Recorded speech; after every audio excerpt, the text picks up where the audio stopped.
अब की दूगो जोड़वा खोसी बियाई ह।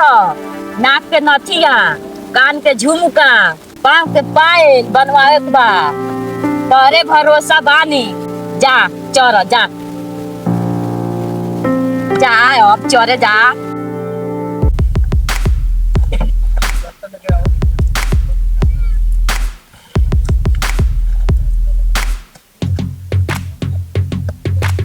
कहे पटोहिया ई बकरी के तो सौतरी दिन भर चोच में चोच सटावत रहत रे।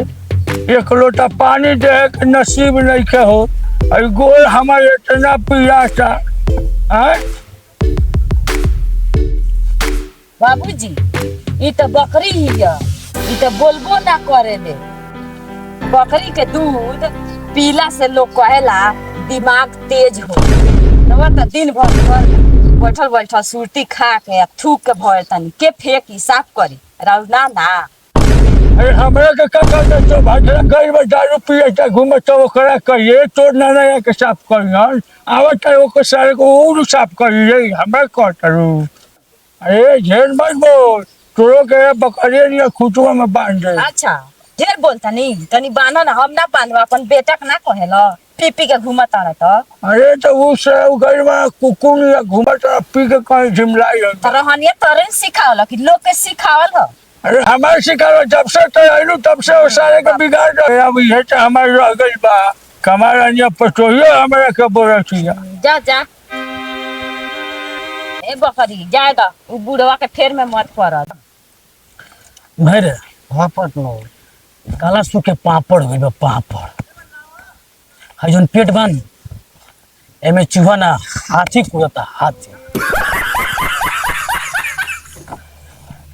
बोले भाई है तलक मार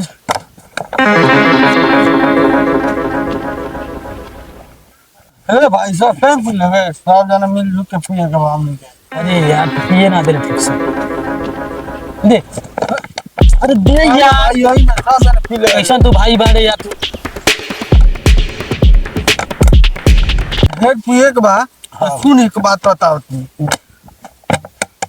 पहले दे पहले दे सुन ना भाई। अरे पहले दे के बोला बोलत नहीं तोर मौगी हां बकरी बड़ी बढ़िया पोसल बिया तका करे ओकरे के बेच के ढेर पिए के जोगार हो जाए।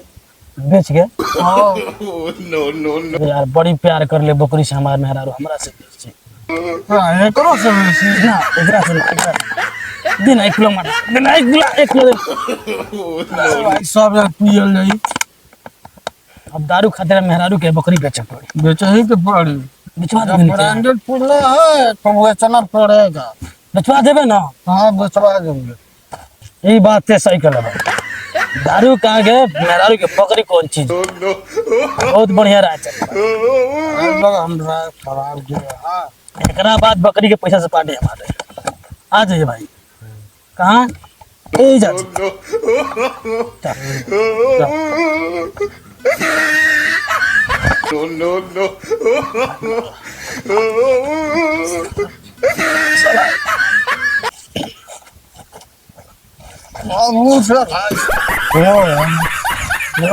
आए बकरी बेचाए अब पार्टी दारू की दिया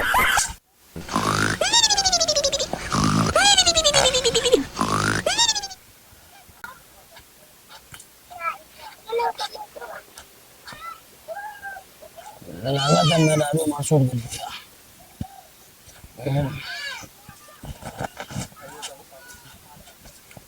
बाबू जी घोड़ा बेच के सुतल बना आज तो बकरी उठा ले जा।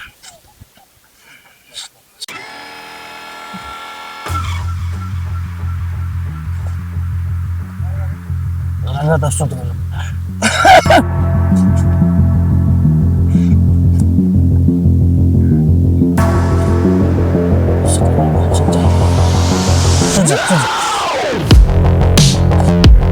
अरे अब दारू बचाए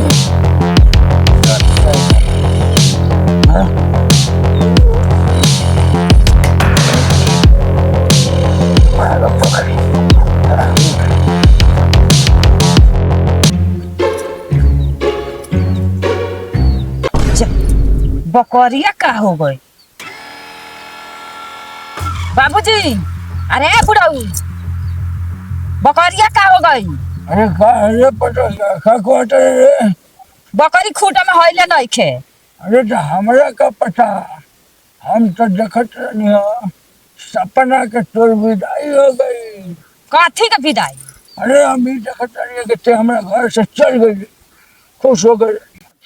हमार विदाई के सपना देखत रहो, बकरिया कोनो कसाई ले गई, रखले रहनी अपन काने में के नाके में के बनवावे के, आ हमार सपना अधूरे रह गई। अरे हमरा पता पे का भाई तो बकरिया ये। राजा राजा राजा तोरे जान सब ना मिलती है नु तो तोहरा के हम विदाई कइए देत।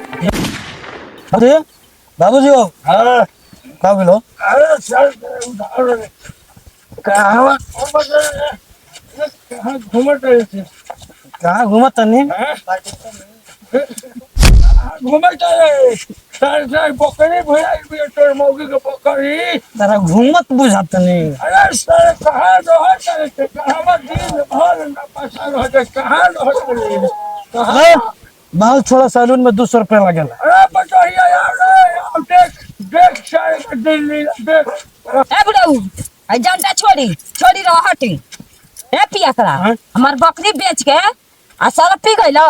आय कहत जानतो से तारा के सुधिया दी हम। और बकरी पो तर करे जे ठंडा हो गइल बेच के पी गइल त बकरी। बकरी हाँ? असली का रहे बकरी रे। जुड़ा गइल तार करे हाँ, जा एकदम। जुड़ा गइल।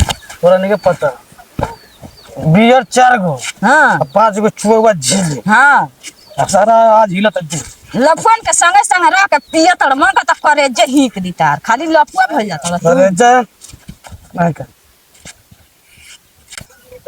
दे डंटा काहे खोले बड़ हमरा तो प्यार बड़ पौवा से डंटा अच्छा। कोन खोले पौवा से हां नो ई ले ढकवा ई ले पौवा। बाबूजी हो हां बाबूजी हाँ ये मत बता अरे बताइए मत कर चल मत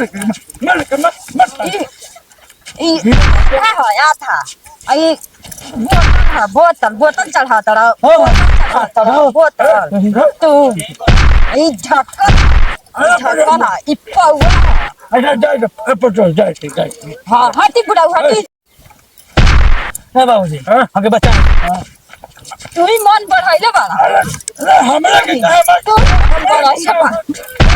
हमरा के हम करे ए बाबूजी हां अरे मेरारू ना नागिन हो गया। लगे पिया तो तू इन सारे ओकर बकरिया बेच के पिए मत मार नागिन बेच के सर में फोदो अरे हम दारू ना बात कहता। हम कान छोड़ दे दारू ना पिए नहीं तो गोड़ छोड़ तने माफ कर दो अब हम दारू ना पिए उठा बैठी कर दो बकरी चराव जाए हम बकरी तो बेच के पेट में पी गइले तो अब का चरइबे? अब तो बिल से तेल में करिए तो दाना पानी मिली ना तो अब नहीं मिली। अच्छा ले जाए दे पतो छोड़ दे जाए दे गोड़ पकड़े तो जाए दे छोड़ दे देखली लोग ना दारू पीले से घर उजड़ जाला बर्बाद हो जाला। और हमारे का स्थिति वाला वीडियो में रोलिंग देखने को मिला कहा कि दारू कोनो सही चीज बना है। देखने जान कैसे कि दारू पिए वाला के घर में कलह उत्पन्न हो जाता, कैसे दारू पिए वाला के घर उजड़ जाता। तो ये वीडियो से लोग इनके शौक मिलल के तो ये वीडियो के ज्यादा से ज्यादा शेयर करी जान, अमन फिल्म से कंपनी के सब्सक्राइब करी जान, लाइक करी जान, कमेंट करी जान ताकि हमने के मोटिवेट मिले और इससे अच्छा कंटेंट रउआ सबके सामने पेश कर सकी जा। धन्यवाद।